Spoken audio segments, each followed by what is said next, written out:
اور معاف کرنا صورت والوں، چونکہ ہماری ملاقات بعد میں ہوگی انشاءاللہ، لیکن آپ کو یہ بات بری لگے تو بری لگے، میں سچ کہتا ہوں، مجھے اگر کوئی آدمی یوں کہتا ہے مول صاحب میں મારા છોકરાને મદરસામાં પढ़વા માટે બેસાડેલો છે પણ એનું મગજ ચાલતું જ નથી, એનું મગજ કામ કરતું નથી કે એવું પढ़વાનું बताओ, तो बस मैं एक ही जवाब देता हूँ, अगर किसी की बेअदबी तुमने कर ली है तो अल्लाह से माफी मांग लो, अल्लाह तुम्हारे बच्चे को काबिल बना देगा इंशाअल्लाह। लेकिन मेरे प्यारों में एक बात सच कहता हूं, कुछ लोग ऐसे हैं जिनका बुढ़ापा बड़ा खतरनाक होता है। अल्लाह हम सब की हिफाजत फरमाए, अल्लाह हम सबको आफियत के साथ बुढ़ापा नसीब फरमाए और दुनिया आफियत के साथ छोड़ना नसीब फरमाए वक्त पर। लेकिन कुछ लोग ऐसे होते हैं जिनका बुढ़ापा बड़ा खतरनाक होता है। नंबर एक, जिसने माँ बाप को रुलाया हो उसका बुढ़ापा बड़ा खतरनाक होता है। नंबर दो, जिसने अपनी बीवी पर जुल्म किया हो, एक कमजोर औरत को दबाने की कोशिश की हो, बाहर तो उसकी फटती है, लोगों के सामने तो बोलने की हिम्मत नहीं होती, और बीवी पर जुल्म करता है, शर्म से डूब मरे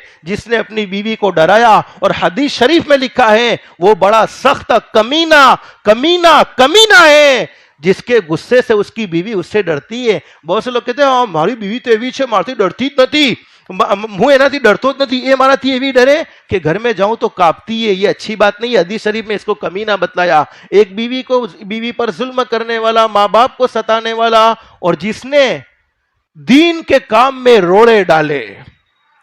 दीन का काम खुद तो किया नहीं, लेकिन जो करता है उसके रास्ते में रोड़े डाले, उसका बुढ़ापा बहुत खतरनाक होता है।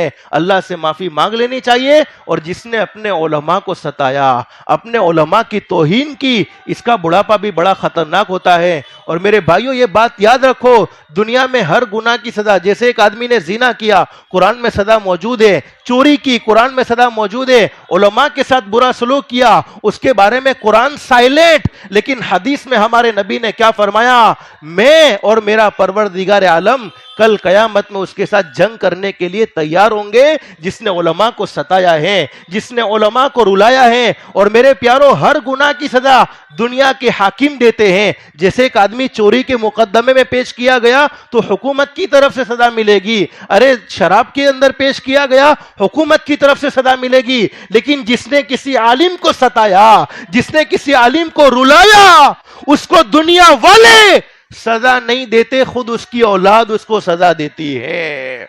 उसकी औलाद उसकी नाफरमान हो जाती है, फिर वो अपनी औलाद को कुछ नहीं कह सकता। वही आदमी है जो अपने मौलवियों पर हुकूमत करता है। इसलिए मेरे प्यारों, ये कयामत करीब आ चुकी है। अब मालूम नहीं हजरत मेहदी कब तशरीफ लाने वाले हैं, कुछ पता नहीं है। दुनिया कब खत्म हो जाने वाली है, कुछ पता नहीं है।